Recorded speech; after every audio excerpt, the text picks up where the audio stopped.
up to speed, up to speed, up to speed. Live from the apocalypse, we are here to win it all. This is the state of the game. Thank you for being here. My name is Dan O. I have an extra challenge today because I make faces at myself in mirrors. Can't stop doing it. And I'm now recording my wife's family's house that has a mirror behind where I'm recording. And she worries I will get lost in making faces at myself during this. Will keep me in check here. My co-host, I'm not sure, was maybe pop in. We'll see. But we are very lucky to have someone who has been comprehensive. I know Grown Up Rap on Twitter and Instagram, and would always post really great albums with the dates, which honestly is brave when Dart Adams exists, but and it was always really cool, really interesting albums that were not the basics, and I would always quote tweet and said talk about my thoughts, memories of the album, but I had not connected that you were the person who wrote this book, Independent as Fuck, which is underground hip hop from 95 to '05. And it's great. It's perfect for me for a lot of reasons. So Ben Pedroche is here. Thank you for being here. You're welcome. Nice to be on. Really, really excited to have a chat. And yeah, it's funny actually. You're not the first person to say that they didn't realize that the Grown Up Rap was the same guy.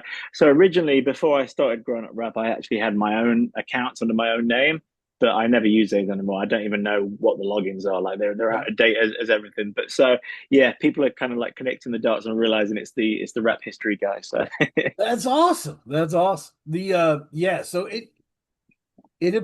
I am somebody who loves reference books, right? Like I yeah, like having different kinds of books around me to feed my head with, right?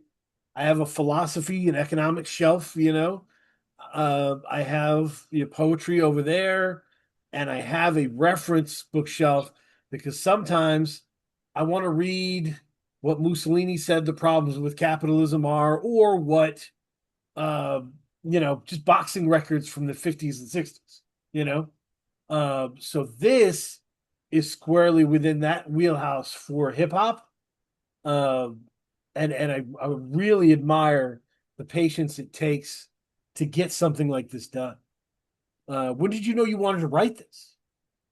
so I've been writing about hip hop kind of online and in magazines before that for a couple of decades really, and I've actually written a few other books, nothing to do with hip hop, just about London history because I'm from the UK and London history is something else that's always kind of like interested me, but hip hop is my life, right? It has been my life for 30 plus years, and it's my passion. So I wanted to write a hip hop book. I'd never really had a chance to do one before, and kind of I had a few ideas in the past, and then that kind of this idea came to me. It's kind of what I know the best. It's pretty much my favorite kind of moment and era going there in hip hop, and so yeah, I kind of just had the idea, and then after that, it kind of all came together fairly fast, and yeah, went from there. Yeah. When did you have the idea? Probably about a year, maybe 2 years ago, and then the book took about a year to write, about 11 months, 11 to 12 months to write. So yeah, the whole thing about 2 years really. So I mean, to be honest, kind of, I am a little bit of a procrastinator. Like I guess kind of, especially as well when you get to kind of like a certain age and you have kids and full-time jobs and stuff like that. So it's a big time commitment to write a book. But I kind of gave myself a quite tight deadline because if I didn't, then I know I'd never get it finished. So I was kind of really strict myself. So yeah, the whole thing about 2 years altogether. That's dope. Kay jumped in back from the nap. Yeah. Hey Hey, everyone, how's it going? Okay, yeah, good. How let are me do you? a proper introduction for Kay. Let me start jump in. My co-host, someone who's the best writing he's ever done, is in pornographic magazines at the Oh back of the gosh. convenience store. Thank you for being here, K Diggy. Boom. You there? Yeah, I'm here. Can you see Appreciate me? Appreciate you. Yeah. Yeah. That's exciting. So thank you for being. Ben Pedroche wrote the book, Independent as Fuck. Mhm. I am almost 200 pages into it. He was talking about the career, having written about it for a while. And this is a really cool thing. The way the book is structured is really awesome. Mm. Okay, it starts out the beautiful introduction of why you do this, and then we get into, hey, the two primary places were New York and California. Yeah. So we're going to start off talking about New York during 95-05 Independent, California, same spirit, and then we're going to branch out in the other regions. Yeah, I mean, I was interested to ask, like, how did you, like, as an author, how did you come up with the structure for the book? Yeah, I mean, kind of, there was a few different approaches. Like, first, I kind of thought, kind of straight up chronological, but at the same time, kind of that doesn't always work because you have to kind of like jump forward and backwards a little bit. Mhm. So then, I kind of thought, well, let's face it, right? Hip hop is very territorial, right? It's very kind of specific to certain areas. Obviously, New York is well, East Coast if you include, Jersey and Boston, etc. But anyway, let's say New York. New York is the home. It's a spiritual home. It's where a lot of the good stuff came from. But obviously, like Dee was just saying, for indie rap, California was also a big epicenter as well. So I kind of decided to do it geographically, right? So you have to start with New York because that's the foundations. You have to start with California. And when I say California, I'm obviously talking about Los Angeles. I'm talking about the Bay. I'm talking about San Jose, random places as well. And then, so then after that, I kind of thought, okay, so what's next? So then you start going to kind of like the regional scene. So then you start talking about Minnesota and atmosphere. And, then you start talking about Maine and Rhode Island kind of last because they're the small kind of like, kind of outliers, if you like. But then you have to talk about Boston, you have to talk about Atlanta. And it was really interesting because, let's be honest, right? Atlanta, for example, isn't really known as being a hotbed of like indie hip hop from that era, right? It's kind of, everyone thinks of like, T.I. and Outkast and obviously all the kind of big name acts. But there is a fairly rich history of underground hip hop from Atlanta, and the same in lots of other places. And so that was kind of really interesting. But yeah, it just kind of came together geographically. Kind of, I don't want to say ranking of importance, but there's no getting away from the fact that New York and California are the most important states for hip hop in many ways, but specifically for this branch of hip hop. So those two first, and then kind of like went out. I kind of did the Eastern Seaboard, and then kind of like went down south, and then kind of went up to like northwest or whatever, northeast, northwest, and then northeast. So it just kind of like it just came together quite, logically, at least in my mind, to go that geographical route and kind of take the epicenter and then sort of like dissipate outwards. So and then it finishes with Canada, and then outside of the actual. That's a section about the artist, and then there's a section about the classic albums, and that is chronological, and then classic 12 inches from the era, that's chronological as well. The specific the labels as well, again, so the like, labels weren't so much structured geographically, it's more kind of like alphabet importance, and basically the ones that there's more to write about, right? So obviously you can write 4 pages on Raucous, but you can't write 4 pages on, I don't know, Conception Records, for example, because it's a smaller label. So again, it was kind of like prioritizing that, and then kind of going from the biggest to the sort of more obscure, forgotten about ones. So it definitely warmed my heart because years and years and years ago, when we first started doing this thing, I told Kay that regions are everything, and anyone who tells you that we live in a digitized regionless environment is running a scam. And you can and I could feel it in the book, right? I was really reading your description. I really started re-listening to a lot of that North Carolina Justice League stuff. And I was just thinking about how incredibly different that tone was. Contrast it with what was coming out of Memphis from 95-05. Right? Like 8 Ball and MJG are cracking skulls against walls, you know. 3-6 Mafia are getting iodine poisoning, like, and over there you have Little Brother and Kev Brown, and just this kind of very, like, I don't know, regular people, soulful Southern rap happening that is still lyrical and intricate. Yeah. I think kind of one thing to say there is I do agree with you that obviously hip hop is very regional, but at the same time, there's something about that kind of indie scene where it was almost kind of like a level, like a leveler as well. It was like a social leveler. So like if you think about it, for example, right, in kind of mainstream hip hop, people always talk about white rappers, right? You know, like Eminem, he's a white rapper, whatever. And bearing in mind I'm a white guy, right? So I'm not making a point about that. I'm just saying in indie hip hop, no one ever gave a shit whether LP, Evidence, RA the Rugged Man, Cage, ASAP Rock. No one cares that they're white. It was never like a white guy is making hip hop. Oh wow, let's make a point of it. You know what I mean? Whereas in the mainstream, and I think it was kind of the same thing regionally. Like regionally in mainstream hip hop, like I said earlier on, like Atlanta, for example, it has a very specific sound that people know about. And it's a very kind of like, it's all about the pride of like being from Atlanta, Memphis, Houston, Texas. They all have those distinct sounds. But I think in indie rap, it wasn't so much of a thing.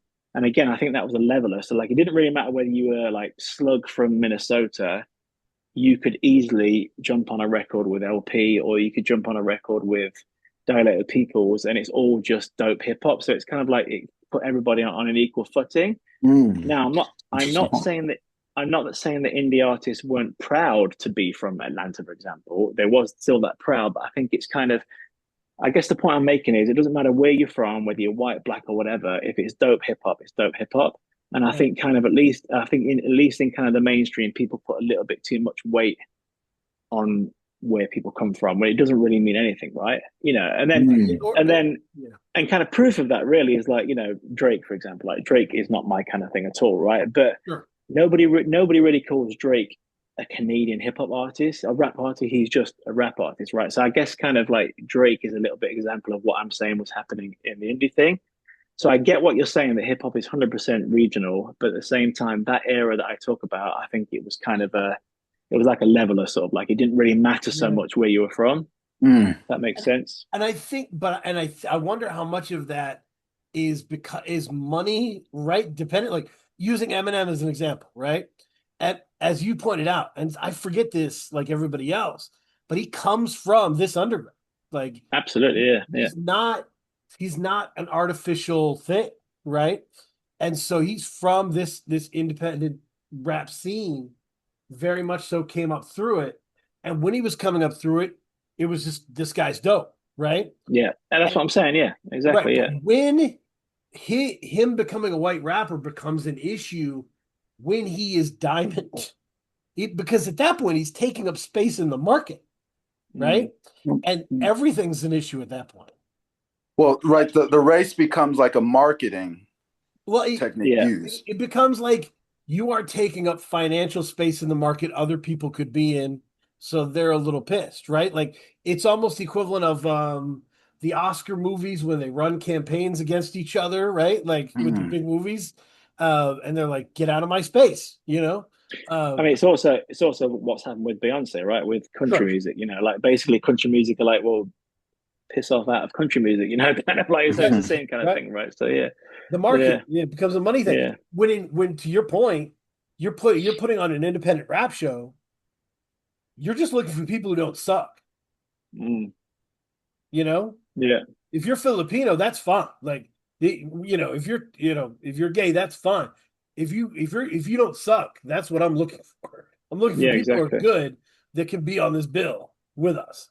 So we can pack this room and make this happen.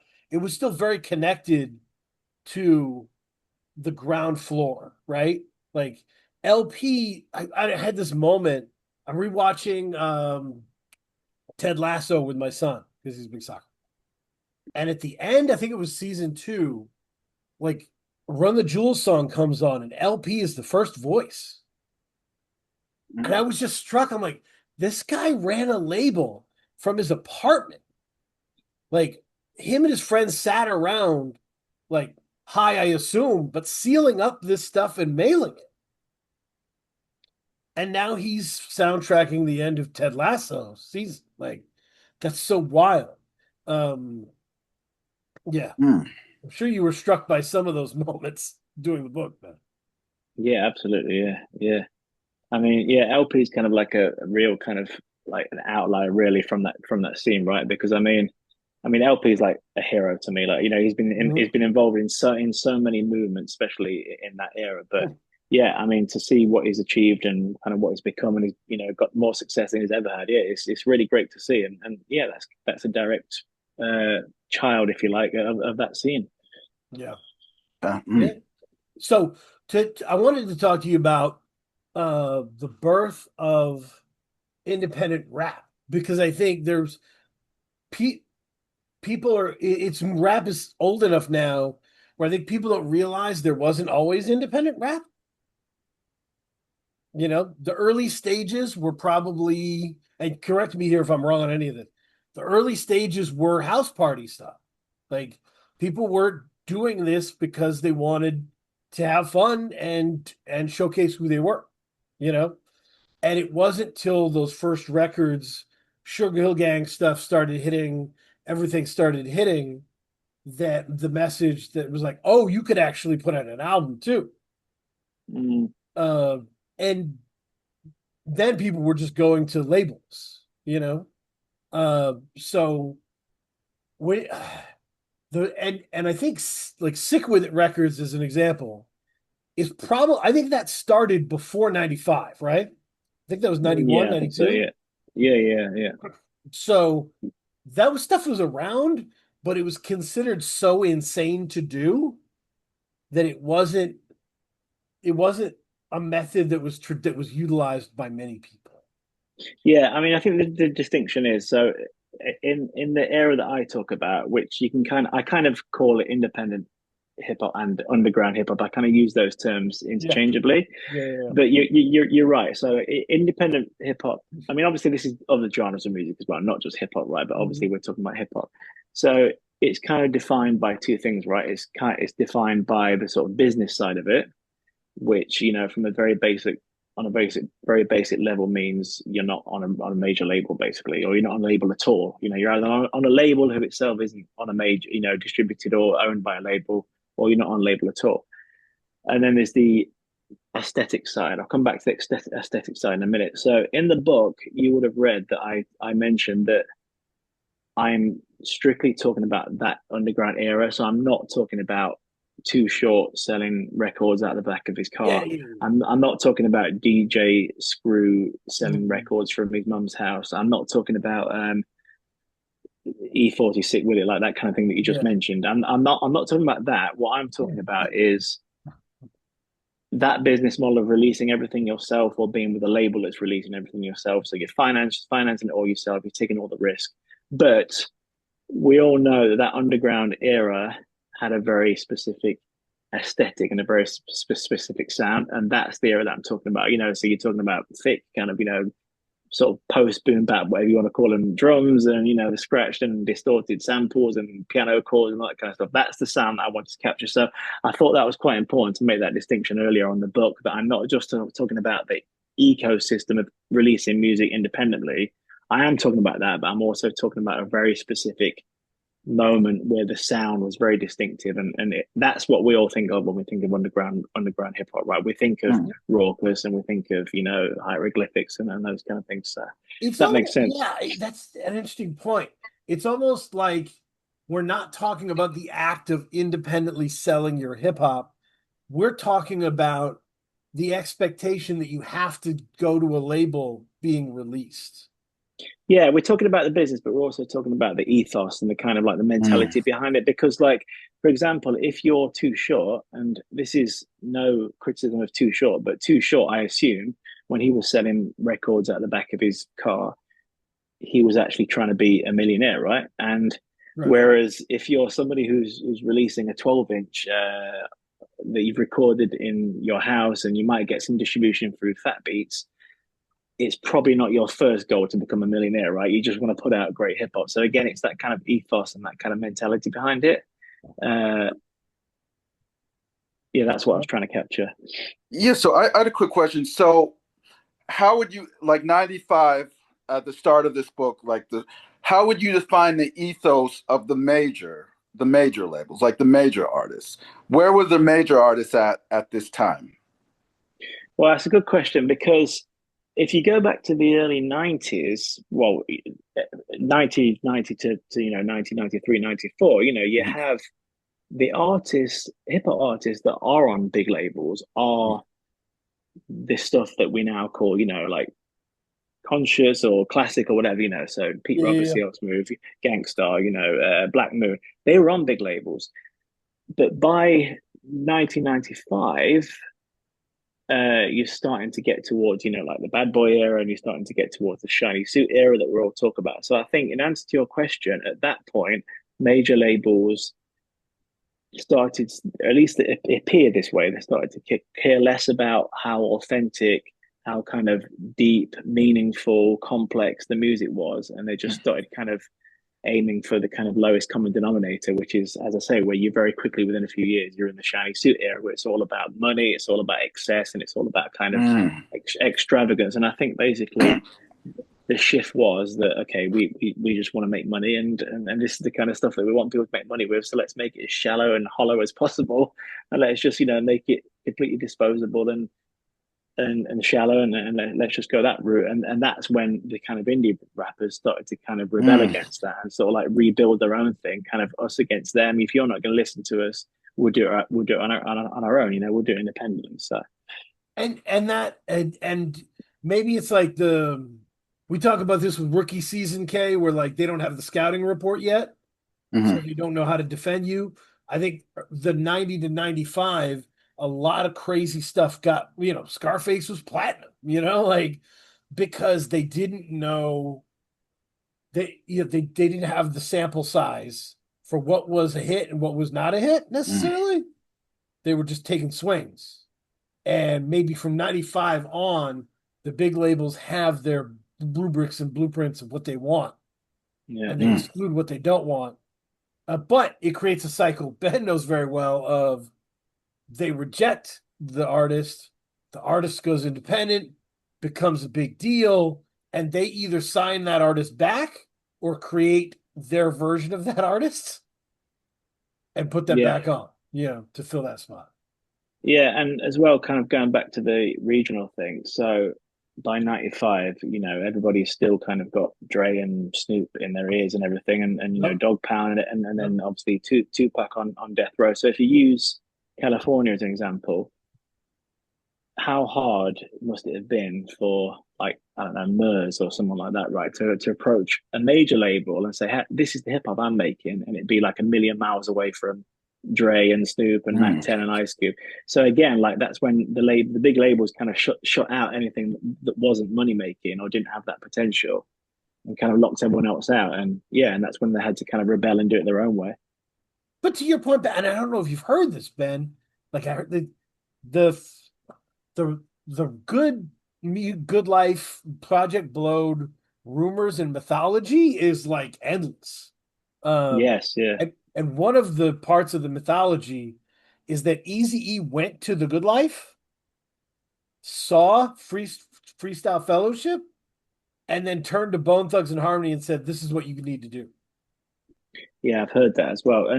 Yeah, I mean, the thing about the Good Life Cafe as well is that like Snoop performed there, like kind of Yep. who was it? It was some other like corrupt people like that. They performed there, and like Easy E, like very briefly had like a young Will I Am, right? Signed the Yep. label very briefly as part of a group. So there is these connections, and people were aware of what was going on, but it was just kind of there was a mutual respect, but there wasn't any respect from the major labels.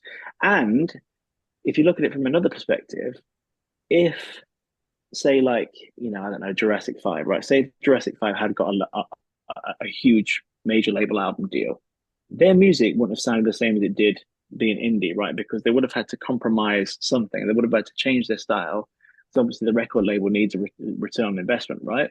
I mean, for example, in the book I talk about Dilated People's like third album, right? Yeah. The the one with the Kanye song on. Yep. So I'm not saying for a second they went super commercial, but they definitely did go a commercial way to a certain extent with the Kanye West song, with the videos and stuff like that. Mm-hmm. And kind of critically, it was like their least well received album, because Right. and that's kind of example. Another example is when Little Brother was signed for like Atlantic for the minstrel show, right? Yes. Again, Yes. that label wanted them to be something different. So it kind of goes back to that thing about the sort of aesthetic and the sort of mentality. People weren't necessarily releasing records on indie labels or no label at all, but sitting there thinking, "Oh man, I wish I was on Universal there." But they were doing it from a different place. They didn't really want to be on one of those big labels necessarily because that wasn't the kind of music they were interested in making. So, and Yeah. that's when the whole kind of divide really happened, and things became kind of two camps, right? You're either underground or you're mainstream. And I'm glad you brought up those two examples, Little Brother and uh, Dilated Peoples, which I always end up saying Diggable Planets. I always get those. I always mess those up. Uh, but both of those groups to me kind of had a weird situation unfold of I, I don't feel like they went commercial. I feel like commercial went to them. Exactly. That's exactly it. Yeah, They exactly it. they were innovating a sound, uh, and it wasn't necessarily a rejection of pleasant sounds. It wasn't like this is jagged. It was like this is an alternative universe of what your radio could sound like. Mm. And then it became popular with other people because just because the other labels, major labels might not like it, that doesn't mean Snoop's not bumping it, right? Mm. That doesn't mean Drake isn't bumping it, right? So like it becomes there's a whole other set of artists coming up that the major labels do love that love that music. So Yeah. then Yeah. that music comes back in, and it's kind of awkward for those artists to have to fit into that new space because they're put in the And game. then I think of like the major artists, like I think of like Kanye and Dilated People and Slum Village. Mhm. When he was coming up, like he he used those collaborations to give himself artistic credibility. You know, I Yeah. mean that like early Kanye, that was a major selling point. And you even look at Drake. I think Drake did something with Little Brother, right? Mm. If Yeah. I'm understanding, if I remember correctly. So those major artists dipped into the underground to give themselves an artistic credibility that they weren't going to get from other major label artists per se. Mm. Absolutely. Yeah. Yeah. No, this is very true. It's a great point.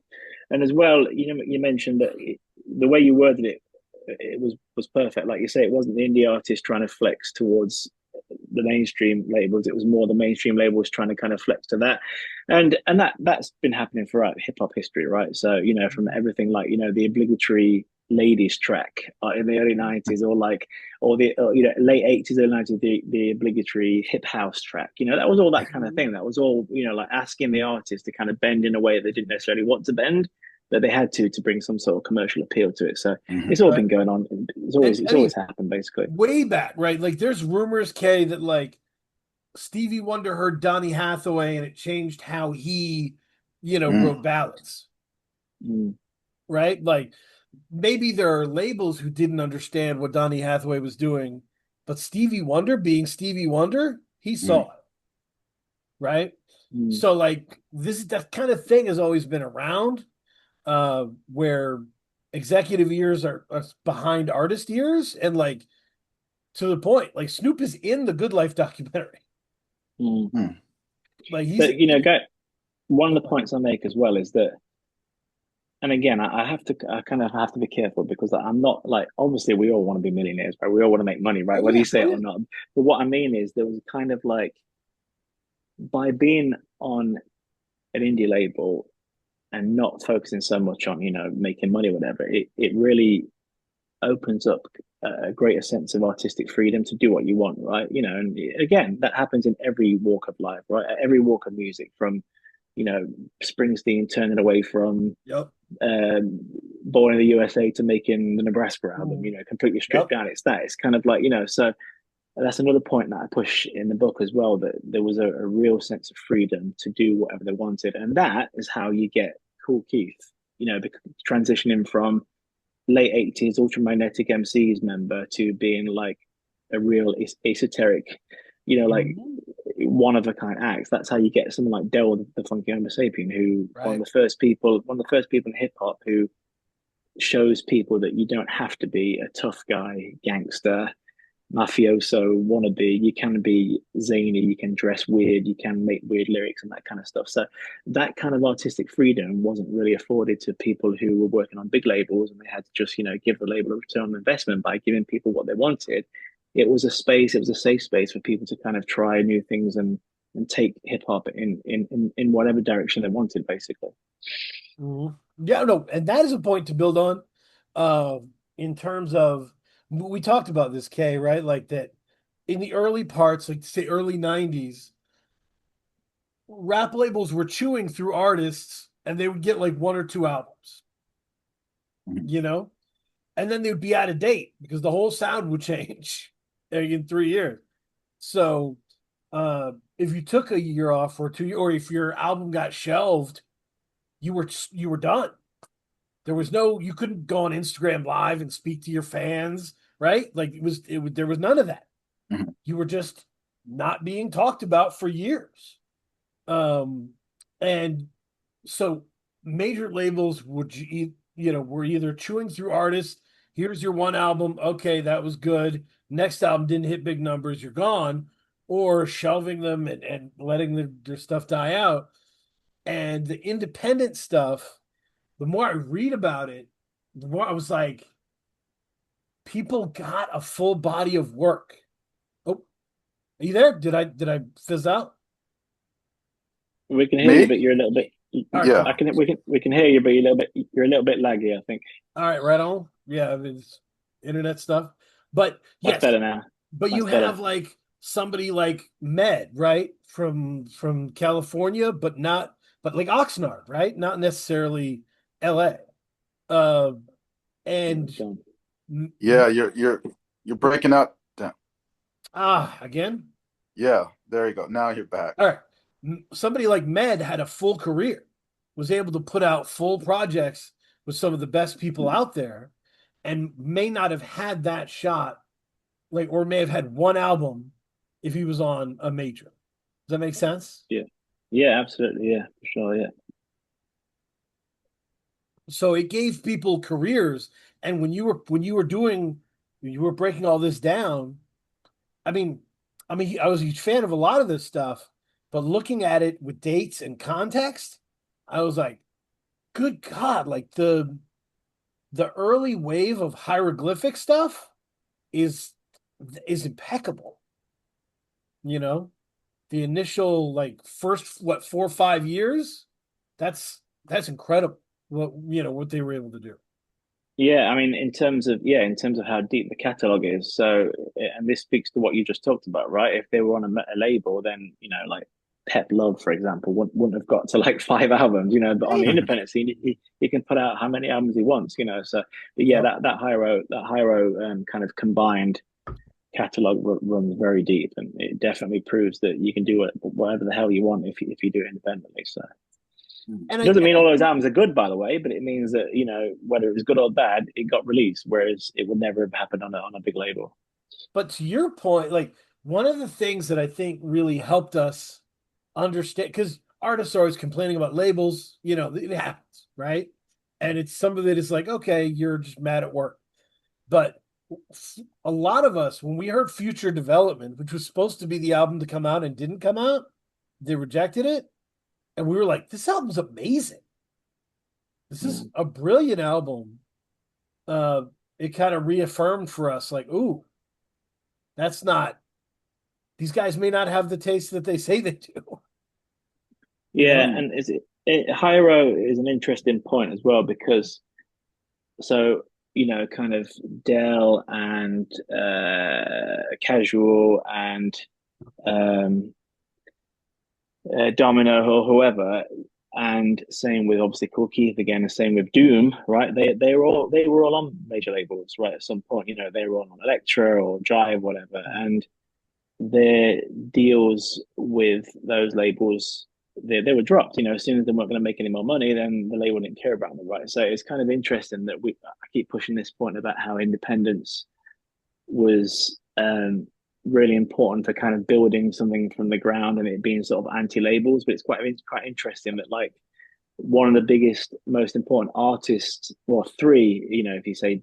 Cool Keith, Doom, and Hieroglyphics as a collective, they all came from being on major labels, Right. So it's kind of so they very quickly saw the value of not needing to be on label anymore and kind of doing it their own way and doing it on their own terms. So I think that's definitely kind of quite an important pivotal moment in that whole scene where those artists transition. I mean, I know obviously Doom's a little bit different because there was a lot of kind of turmoil and that kind of stuff, but Cool Keith and Hieroglyphics for sure, they're definitely kind of rebelling against the system that kind of spat them out basically. So Right. I mean, I always talk to people about my example for this is like Green Day to me didn't sell out.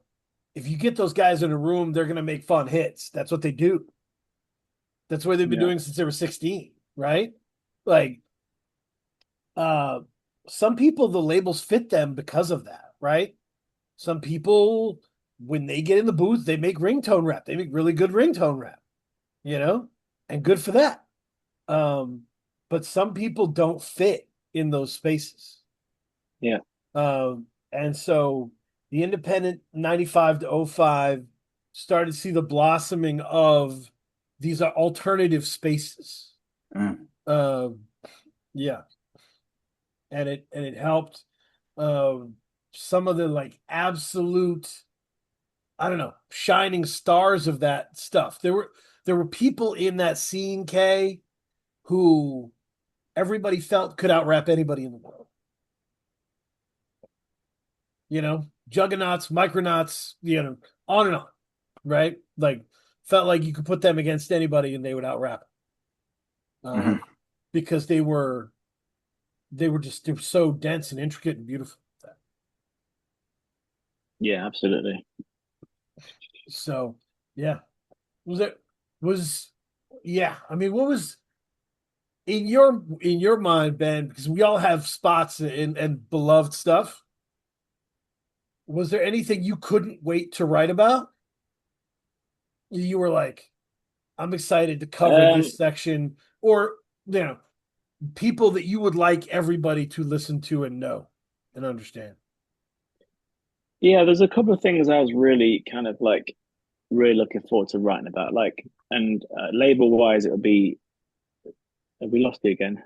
Are you there? Yeah. I'm here. I'm here. Okay, cool. Yeah, we lost you for a second there. That's cool. Yeah, so there's certain things like a label, for example. I was really, really looking forward to writing about Raucous, right? So we all know kind of the Raucous thing ended up being like a bit bogus, right? Because it wasn't really an independent label. It had Sure, sure. connections to, Rupert Murdoch's family and that whole thing. But at the same time, they put out so much amazing music in those first, kind of from 95, 96, 97 onwards until it all kind of went south. So that was something I was really looking forward to writing about. Another thing is that I really wanted to put some shine on albums that were kind of a little bit more obscure and a little less well remembered. So Mm. I do talk about the cornerstone albums of that era. So obviously Fun Crusher Plus and Operation Doomsday and Mad Villainy and Yeah. Loot Pack, Cage, all these seminal albums, Black Alicious, Deltron, Doctor Octagon, all those ones. But at the same time, I also wanted to give some shine to stuff that people have forgotten about or didn't even realize quite how good they were or forgotten or never even heard them before. So I was kind of looking forward to writing about all the kind of flagship stuff, but also the more kind of like, offbeat type stuff and kind of bringing them back to a new era or helping people discover them for the first time, Yeah. especially with some of the regional stuff as well, kind of. I reached out to you about prophetics. and high risk. I think that's some of Yeah. my So favorite. I had a question. Did you have any? Oh, sorry, Dan, you there? Sorry, Dan. I think you're a little bit behind, and we lost you again there. Yeah. Yeah, I was just saying. Can you hear me? Okay. I Yeah, was I can hear you now. Yeah. Yeah, I was saying that I reached out to Ben about Prophetics, High Risk.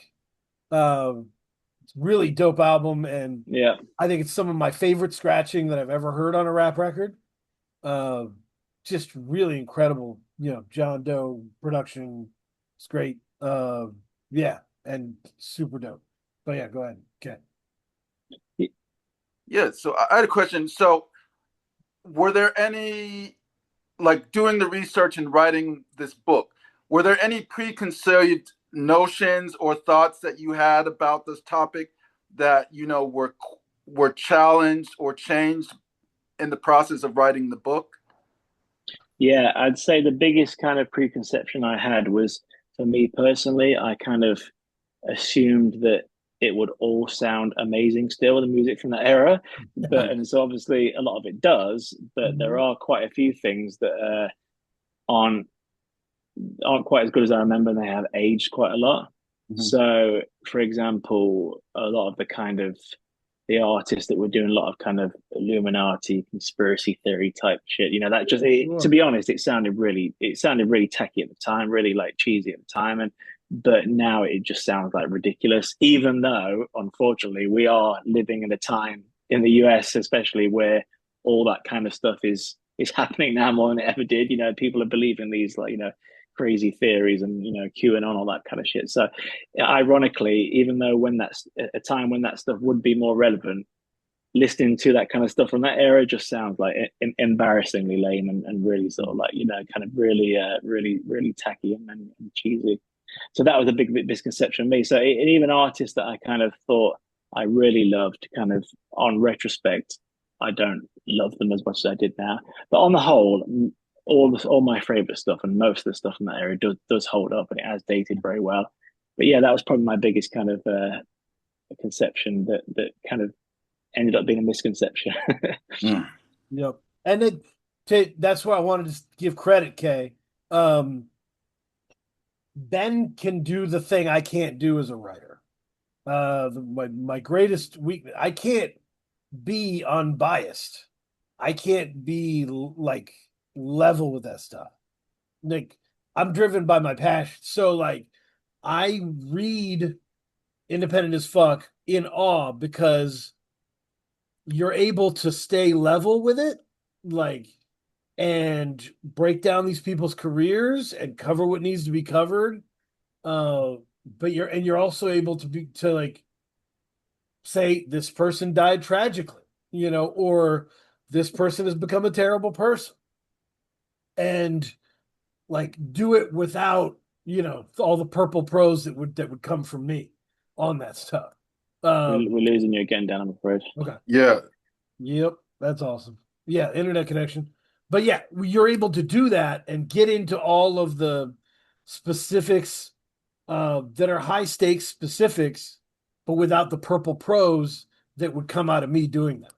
So, Yeah, I mean, it's an interesting point because I originally wanted to kind of write the whole thing in kind of first person, but it ended up being just the intro that was written in first person because I think this is kind of what you're speaking to, Dan. But I am actually like super opinionated. Like I have an opinion on everything. It's not it's obviously not always the right opinion that people agree with. And I could have gone down that route where I kind of like be hypercritical, and I'm critical at times in the book. Obviously yeah. I'm low hanging fruit. I'm dissing Diddy for starting the whole kind of shiny suit thing. And as I say, there's actually a few people in the book, and I mentioned this in the introduction, that I don't cover because I don't like what they've become, whether it's political or kind of things they've been accused of. So I kind of did put my own spin on it. But yes, in terms of like kind of how I talked about this music in retrospect, I didn't want to kind of go down a route of being too negative and critical. So I kind of kept it sort of like quite even keel. So I didn't kind of put too much of my own opinion in there, even though I really wanted to. But I didn't want to I wanted to make it fairly neutral, basically. So yes, so I'm the way I would describe it is you remain focused on the music and the development of the music, but you Yeah, have a line in your mind where you're like, we have to address this. yeah, Like, you know, whether it's extreme tragedy, extreme achievement, right? The write up about Bobito is very loving and very beautiful. You know, there's people's deaths that are described, you know, very poignantly. Like there's people's mishaps and stuff that is described very, you know, that is like this is not cool, but it's not going to derail the mission we're on for the music. You know? yeah.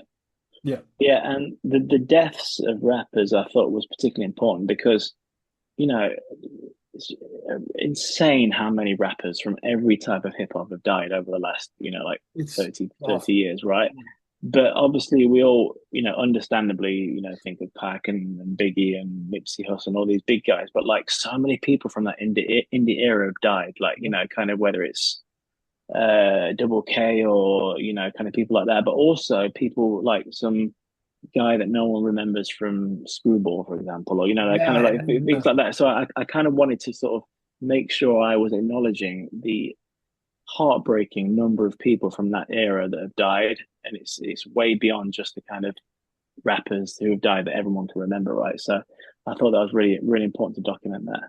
yeah. And so and for me when I was reading it, I was thinking about there's waves of music that I don't think we'll ever see again.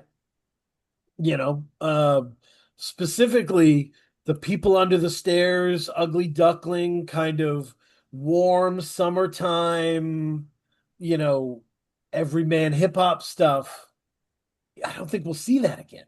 Warm Californian stuff. That was like when I hear San Francisco Nights, come on, you know, that changes the mood.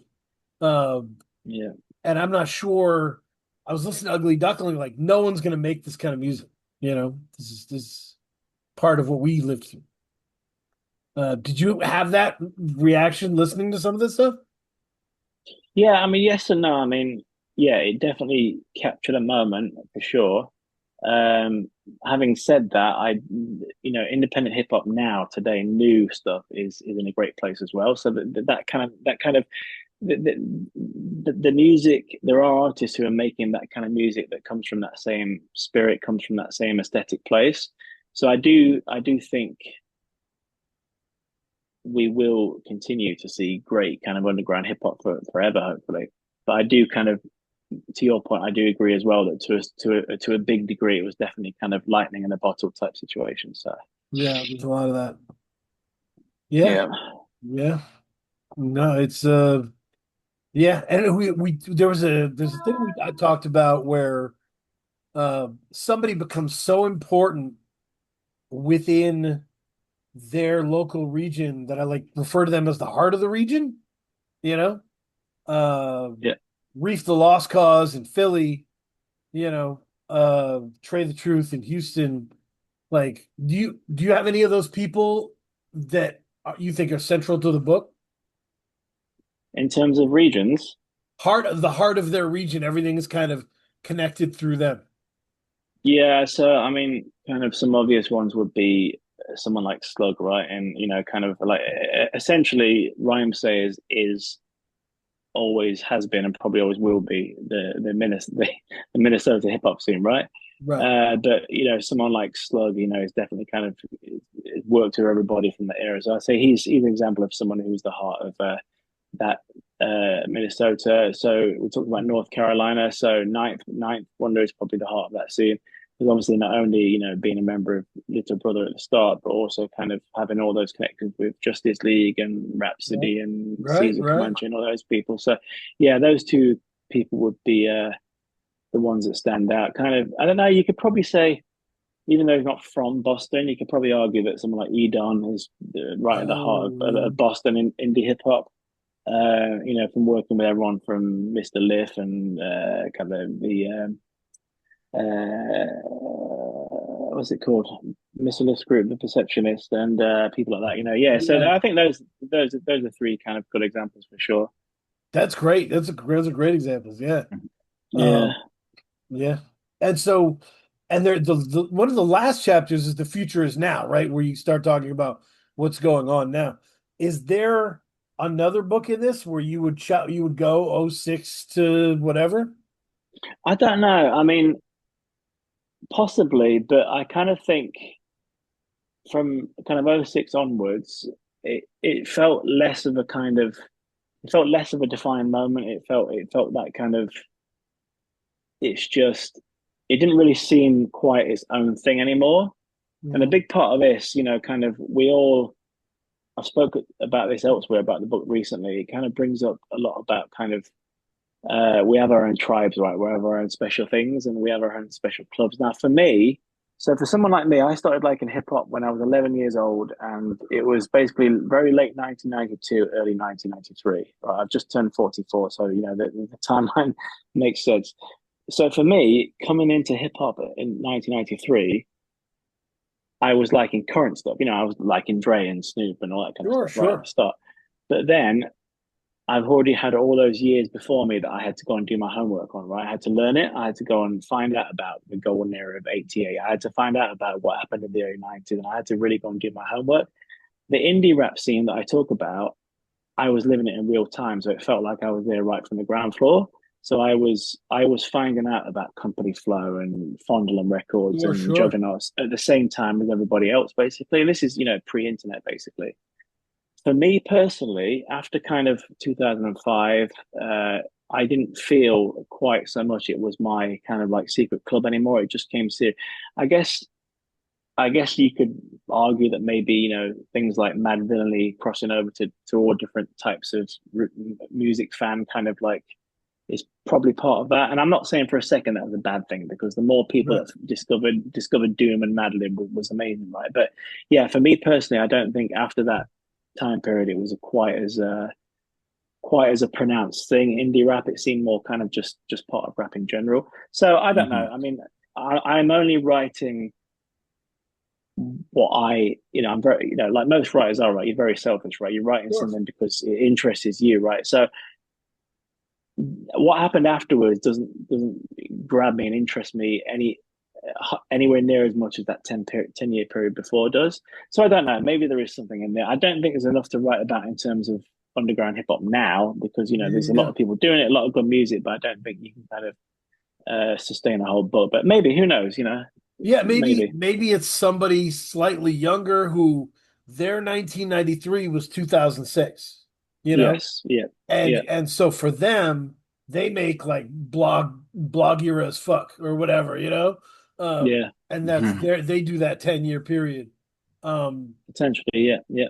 But the interesting part about this 10 years, to your point, the internet is either not there or in its infancy, right? Yeah. And so there's a lot of physical stuff being put out in the market. So as you said, Fondlem only put out vinyl records, right? Yeah. Um, and on the other side of that, there's like some of these giant sized independent labels no one's ever really heard of, but they know the records on the labels. You know, Yeah. they know that Yeah. if you said the album title, they'd be like, "Oh, that," but they don't know the label that it came off of. You know, or they don't know, and they don't know like, "Oh man, that's a whole string of important records off that one label that I'd never heard of," and they don't know the story of that. So this fills a lot of gaps in for that. Um, yeah, and I was talking to now really about the book, and I was like, yeah, there's just a lot of people I know and love, but I know and love them now for what they do now. Mm. And I don't necessarily know all their backstory, where they started or what they broke from. And so this book fills in a lot of those gaps of like, oh, I go back to this one. What kind of who like have you got an example of the kind of artist that you talk about when you Oh, say that? Kev Brown. Okay, yeah, Kev Brown. yeah, I know Kev Brown, and I love Kev Brown, but then I went back. You were like, I do what I do. I think it was the name of the debut, right? mm, yeah. And I found that I was, oh, this is really good. This is like, so yeah, that's there's a lot of that kind of stuff. Yeah, to kind of piggyback on that, I wanted to ask a question. Like, how? how do you think the internet affected the underground scene? Like by 2005, 2004, how do you think the internet impacted the direction that the underground was going in? I mean, I guess kind of it became less underground in the sense that it was now easier to find it, right? So I mean, Mm-hmm. what we're talking about MySpace, and we're talking about, that kind of like it's sort of pre Spotify, pre streaming. But I mean, when did the iTunes Music Store come? Around about then, right? So it so so it was becoming less underground because it was more discoverable. I don't mean it was more mainstream, but it was more discoverable, so you could find it, and people were file sharing. So yeah, I think the sound, the aesthetic continued, but in terms of how people found it and how people approached it, it definitely became less underground. Um, and obviously, if major labels were suffering with download issues and illegal downloads and file sharing, then it was a huge, financial disaster for the small, tiny indie labels. So it did a lot of damage.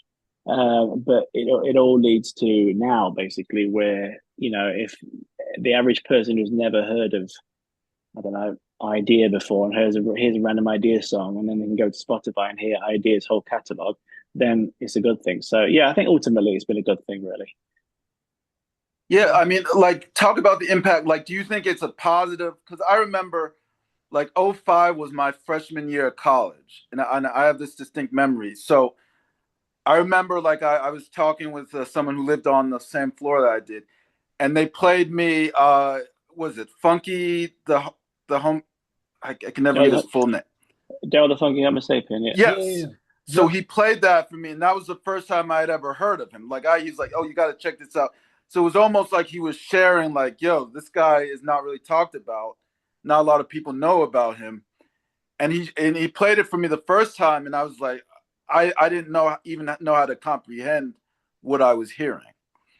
So I wanted to, like, do you think, like, being like for the underground, for a lot of these artists, being hard to, not being so well known, not being like, kind of being hard to access, do you think that was a positive for them or negative?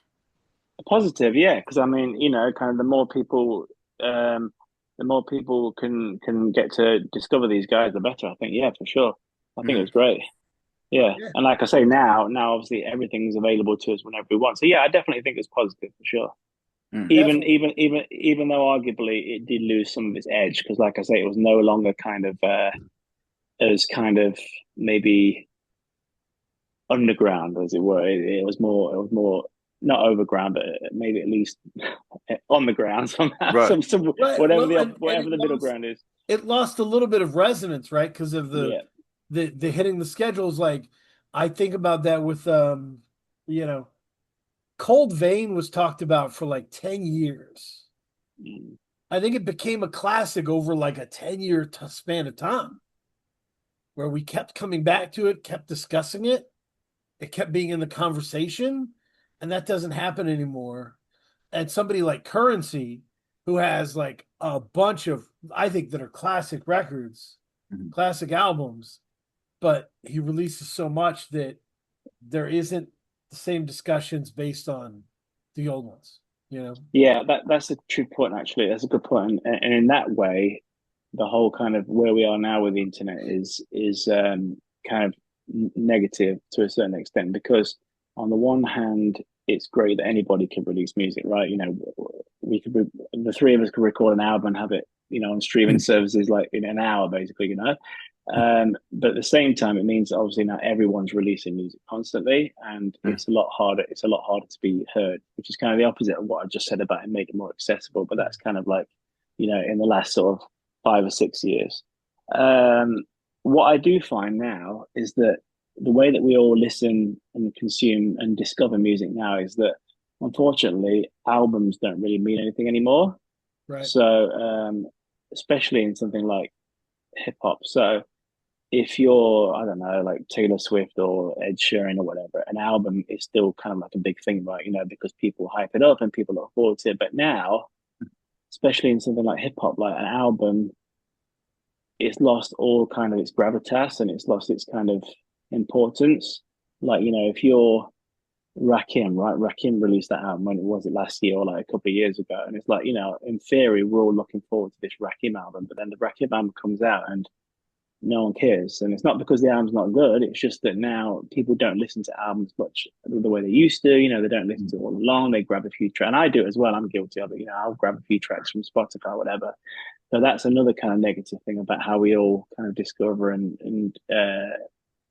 get our music now. That albums aren't really kind of a thing, and it's a shame because most artists still record albums, right? They do it in a certain way. It's a concept and it's a flow, and a lot of work's put into it. So I think that's definitely a downside. Whereas when I first started listening to hip hop, there wasn't really an internet, and you saw an album was coming because you saw an advert in the Source or Hip Hop Connection in the UK or whatever, and then you had to wait 2 months, and then it came out, and you'll go to the store and buy it on that day. So we've kind of lost that kind of like that kind of marqueeness about albums. And to piggyback on that, like as a dad, I am having to like kind of teach my son to listen to albums, you know? Like he, as example, like he loves, Outkast, right?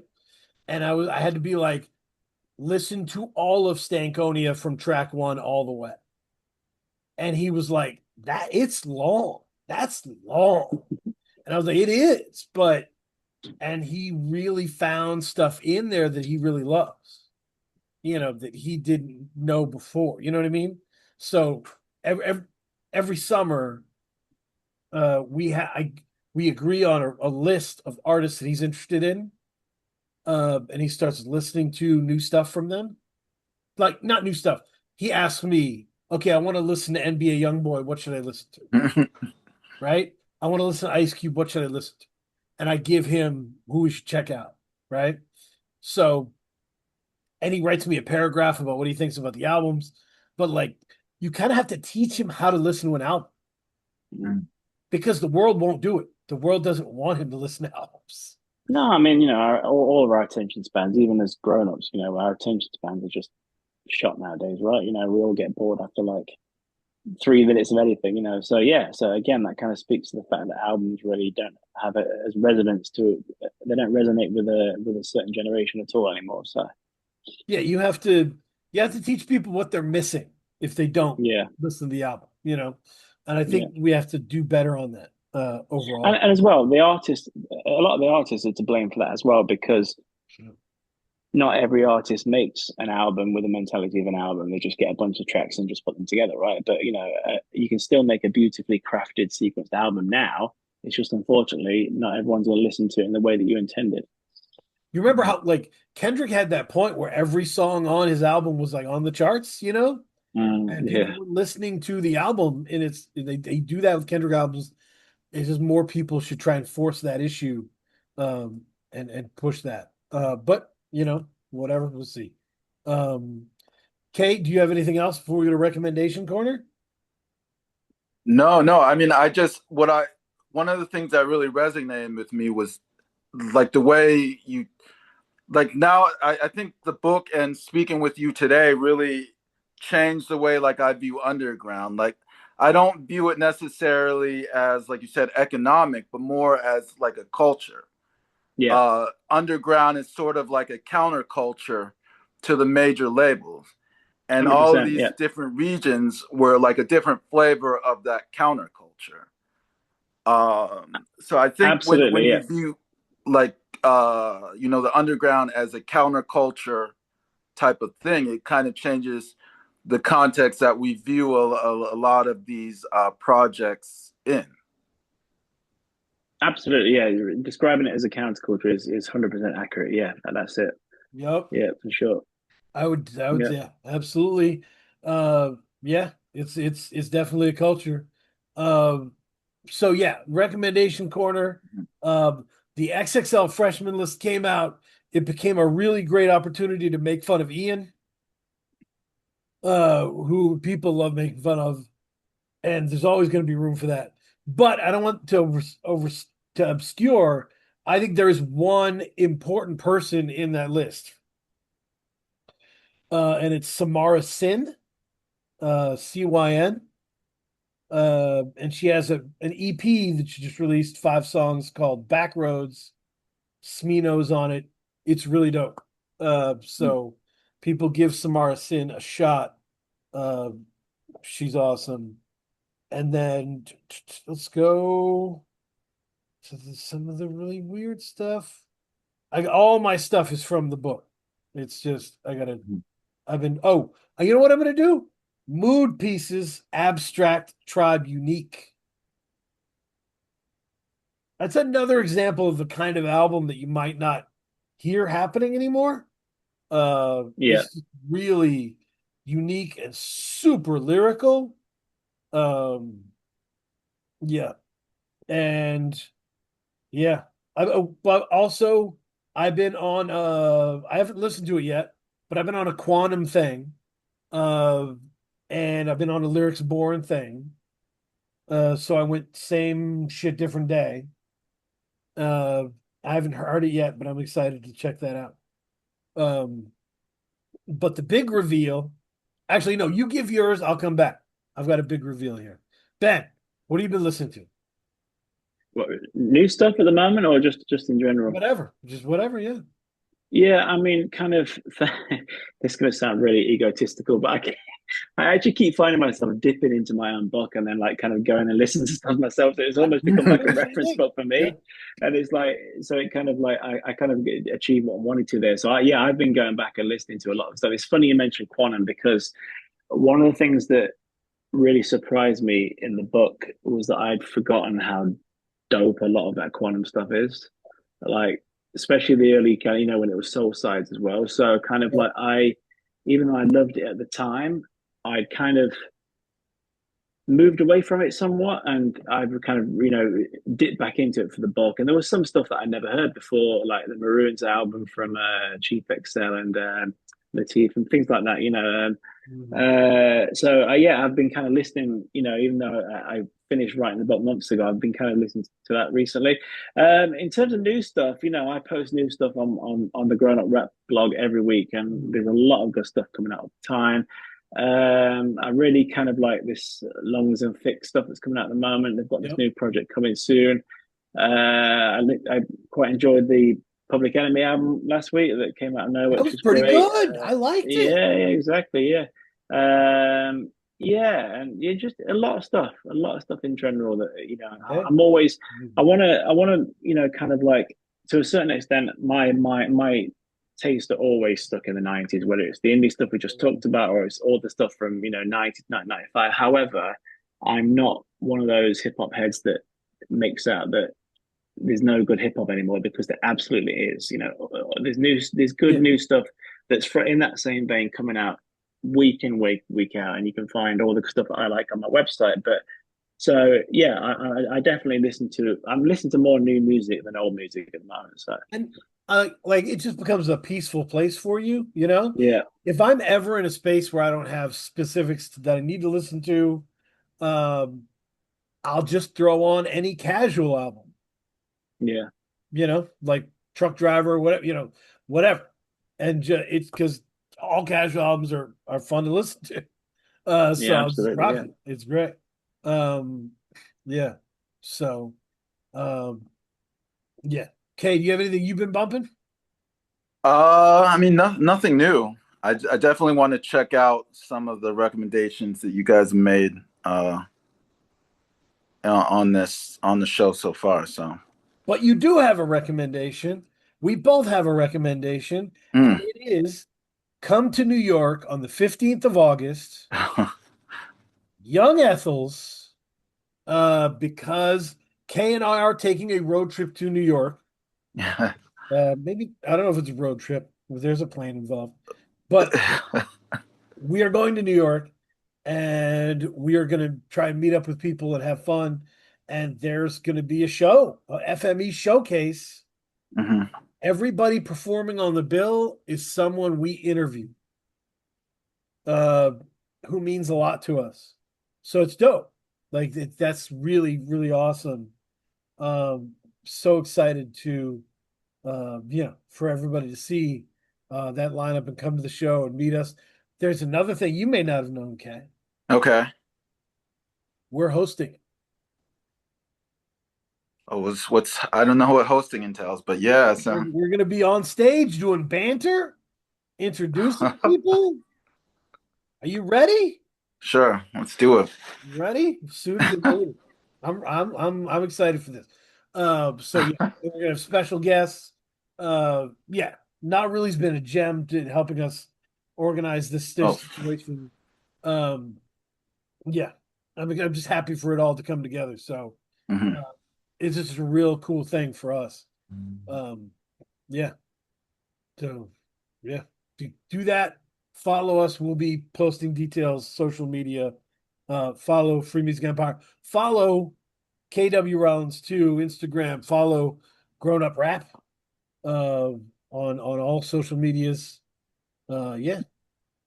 Anything else you want to shout out or promote, Ben? No, you've done the grown up rap stuff. That's good. Yeah, just to say, Independent as Fuck out now, Amazon and anywhere else that sells books. So you can just Google it. You'll find it. You'll find it. It's pretty much available anywhere you need to, anywhere you get your books from. So yeah, Fantastic book. Everybody buy it. Mhm. Appreciate you coming on, pulling this apart from all the angles. Yeah, we'll have you back when we get into depth with some of this interesting stuff. oh, I'd love to come back for sure. No, I just want to say thank you to you guys as well. I really appreciate your time, and it's great that the book has really kind of resonated with people, which really makes me happy. This is just a hobby for me, right? I have a day job. I don't need the book to make a living, but for me, it's like doing something for the love, and it's doing something because I'm passionate about it, and I want to kind of spread the word, and I want to share my love of hip hop, and share it with people who already know it, but people who don't know it as well. And so yeah, it's got a great response, and it's thanks to people like you guys who are giving me a forum to talk about it. So I really appreciate it.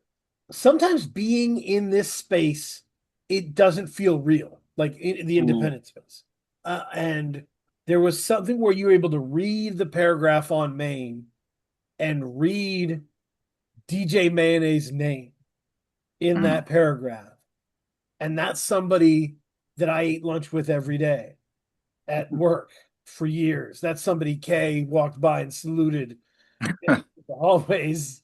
And like, you know, people knew there was DJ Mayonnaise, but it didn't mean anything to them. They were just whatever. So seeing this and seeing that is really great to affirm the kind of legacy people have and imprint people have had on this music. Mhm. It's been great for everybody. Absolutely. So Thank you. I thank you really for that. appreciate it. Yeah, Yeah. I really, really, really appreciate the kind words. It really means a lot to me. So. absolutely. Absolutely. Everybody enjoy yourselves. Go to the beach.